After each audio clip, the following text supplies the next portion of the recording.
Yo, what's going on everyone? Brian and Jim here with Drink a Beer and Play a Game, and today we're checking out Road Rash, but the remake for the PlayStation. Released in '96, this was developed and published once again by EA.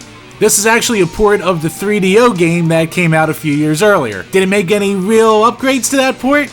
It's questionable. Let's take a look. Before I get into the actual gameplay footage, Jim and I are huge fans of full motion video. Probably just because we grew up with it, but this game kind of continues the little tradition that we loved about the previous Road Rash games.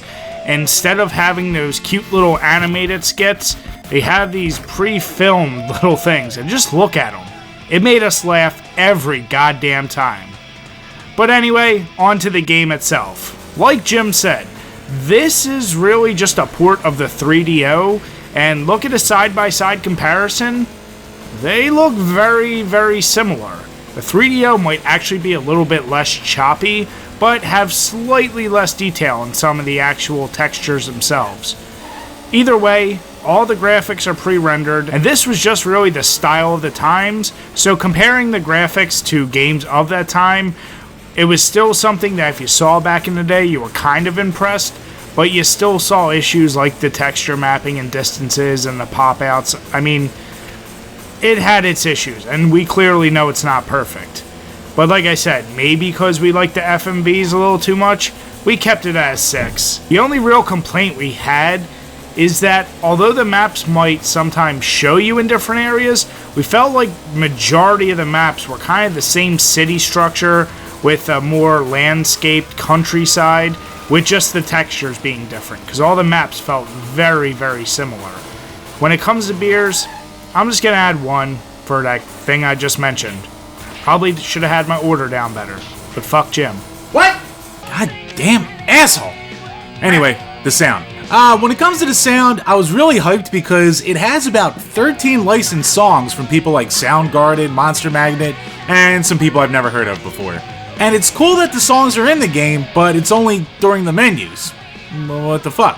When you're in the game itself, it has, generic hard rock metal kind of music, and it's fine, and it gets the job done, but it's a bit of a letdown when you have all these way better actual songs that they could have used. The sound effects are fine. I really don't have too many words for it. Again, it's... Jim, I got a word for it. Oh, what? Potentially a word that defined the 90s? Attitude. I guess if you consider motorcycle humming and punching that, then yeah, sure. I was actually just referring to the whole music. I wasn't listening to you. Go fuck yourself. Oh, God, I hate them so much. Although, when it does come to sound effects, I do like the goofy cheers and sounds that you'll get from the FMV cutscenes. Because, like we said, FMVs are awesome. Long story short, we gave it 7s. It would have been a lot higher if the actual music was in the levels. And as far as beer goes, I'm still pretty cheesed about that, so 1 beer for not using the licensed music. The controls should be easy enough to talk about, because like all the other previous Road Rash games, all you're doing is driving forward, hitting people, and come on, who uses a brake? Bunch of bitches, that's who. So the control layout is pretty much identical. Even with the PlayStation's controller with all the additional buttons, you're not actually going to use any of them. The complaints we do have could be tied to the graphical capabilities and some of that rendering issues we talked about, but the hitting feels really delayed. Like, it's not immediate at all. And yeah, you can once again charge up your kick or your back fist, but it just feels a little too delayed. The bigger issue is the actual control of the bike itself. And regardless of if you put out money for what's supposed to be a better handling bike, you're either going to feel like you're turning way too slow to get out of the way of shit, or it just pulls to the right or left way too fast.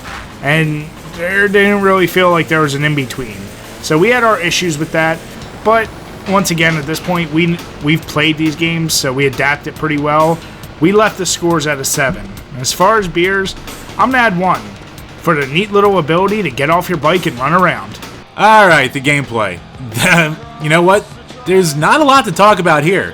You have basically exhibition mode and big game mode, which is the story mode. They did add a few things, and these are all carryovers from the 3DO. So it's got a much better reputation system. So the more you piss people off by knocking them off their bike, the more aggressive they are towards you. It's got this gossip option where you can talk to a number of people and they'll either give you hints, you'll find out what people hate you, or it'll give you kind of tips for actually driving to be a little bit better. It's okay, but in the end, kinda useless. When you start the actual story mode, you can choose preset characters this time. So they have different bikes, they start with different money amounts, and some of them start with weapons, which is pretty cool. Besides that, you really only have the 2 game modes and there's no multiplayer, which is a big kick in the dick. But at the end of the day, as a Road Rash game, it's good. It works well and it still stays fun even with its faults. So we gave it 7s. And as far as beers go... Hey Jim! What? Did you mention FMVs? At the end of the day, we gave the game 7s. It's fun, it's just... By 96, they should have added a lot more to this game. But you can't take away from the fact that it's still a good Road Rash game. And as far as beer goes, I'm going to give it 1 angry beer for lack of multiplayer. You've heard me talk about the originality in all the previous Road Rash games, and guess what? This one does not get any better. What about the FMV, Bryce? Well, talk about the goddamn FMV, Bryce. Hey, Bryce, there's FMVs in this game. Don't try and steal my bit, cuck. God damn it! Anyway, getting back to the unoriginalityness of this game. It's not a word. Look it up. I did. It's not a word. Think about it. I'm not thinking about shit. It's not a word. Hey, Jim, think about it. Just go. This game doesn't offer anything as far as the mechanics or the gameplay styles, but like Jim mentioned, this is the first with a more flushed out story mode and preset characters. And other than that, the fact that it does have licensed music and FMVs, we couldn't find any other reason to give it points, so we left it at an abysmal 2. And as far as beer, I'm gonna raise 1, because look at these group of guys drinking. That looks like fun!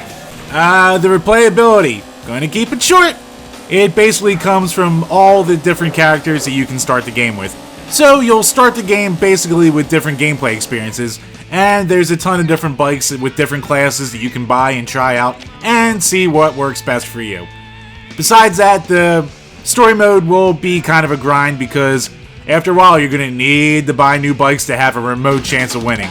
So the game gets tougher like any Road Rash game does. Blah blah blah, we gave it 4s. And as far as beer goes, I'm going to give it 2 because I don't think I'm drunk enough to drive yet. Ow! What? Stop being a bad role model for all the kids! Since when are we role models? We're superstars! God damn it. Alright, so overall, you've heard Jim and I make our points, but like he said during gameplay, you can have fun with this game. Is it the best Road Rash experience? No. Especially because it's on the PlayStation, you have those damn long-ass loading screens, and if you just want to sit down and play this game, there's better options out there. If you can find the game cheap enough, and if you're really interested in the Road Rash series, we say it's worth it. But in all reality, it's just barely above average. So we both gave it a 6. Had they put multiplayer back in it, probably would have given it higher, but how the hell are you going to take it out of the game at this point, or at least not include it in the PlayStation release? So, when we combined all of our scores together, it rounds out to a 6.3. Like I said, by today's standards, the graphics and the sound might seem dated, but when we compare those things, we compare them to the times, and back then, this was so rad! When it comes to beer pairing, I'm going back to the well with the Lagunitas Censored Ale. Listen, it worked well enough for the first Road Rash, and considering this remake is nothing more than a graphical update with some licensed music and better FMVs, there's no reason to break the mold. That beer worked perfect for the first one, so it'll work again for this game. But remember to drink your beers and play your games responsibly. As always, guys, thanks for checking out this video, and if you enjoyed it, make sure you give us a thumbs up, leave some comments, or better yet, why not subscribe? Till next time, guys, cheers.